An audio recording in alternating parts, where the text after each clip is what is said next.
So learning क्या होती है?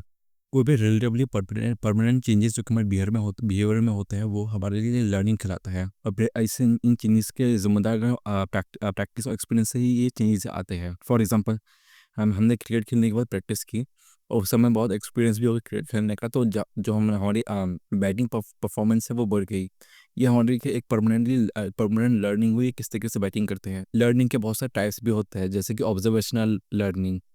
इसमें हम चीज़ों को ऑब्जर्व करके सीखते हैं। फॉर एग्जांपल, किसी को डांसिंग सीखनी है, तो वो हमें टीचर को देखेगा और उसको कॉपी करेगा, उसको कॉपी कर करके सीखेगा कि किस तरीके से डांस किया जाता है। फॉर एग्जांपल, मुझे अगर क्रिकेट सीखना है, तो सबसे पहले मैं किसी को ढूंढूंगा जो कि अच्छे से क्रिकेट खेल सकता हूँ, और फिर मैं उसके स्टांस को, उसके पोजीशन को कॉपी करूंगा कि किस तरीके से वो बैट को पकड़ता है, किस तरीके से वो बैट को मूव कर, उसको कॉपी करके मैं सीखूंगा। ये हो गया ऑब्जर्वेशनल लर्निंग। स्किल लर्निंग में हम कोई भी स्किल को लर्न करने की कोशिश करते हैं। इसके 3 स्टेप होते हैं। First step, acquiring information.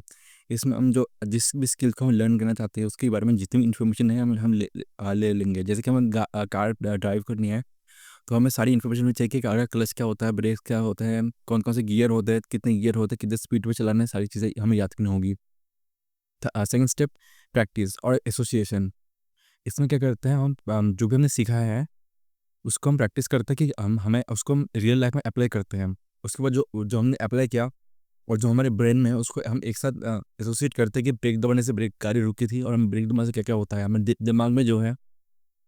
हमारे दिमाग में जो है उसी को हमें प्रैक्टिकली इस्तेमाल करना होगा और उसमें पता करना होगा कौन कौन सी चीज़। Second, associate and practice. इसका मतलब है कि हमें जो हमने गाड़ी सीखी है उसको प्रैक्टिस पे लाना होगा, और प्रैक्टिस करने के बाद जो भी लर्निंग हुई है उसको जो पहले सीखा था, जो हमने पहले ऑन पेपर सीखा था, उससे कंपेयर करना होगा कि जो हमने सीखा था वो हम एक्चुअली कर पा रहे हैं नहीं। Third step, autonomous. इसमें क्या होता है, जब हमें अच्छे से हमें प्रैक्टिस कर लेते हैं तो हमें गाड़ी चलाना बहुत ईजी हो जाता है, और हमें बार बार गाड़ी चलाने के लिए फोकस नहीं करना पड़ता। हम किसी से बात करते करते भी गाड़ी चला सकते हैं। ये होता है थर्ड स्टेप। और लर्निंग में practice is the only means of learning. इसका मतलब है कि हम कोई भी चीज़ को लर्न करना है तो प्रैक्टिस एक लौता तरीका है जिससे हम किसी चीज़ को लर्न कर सकते हैं। और कौन कौन सी ऐसी चीज़ें हैं जो कि लर्निंग को इफेक्ट कर सकती हैं।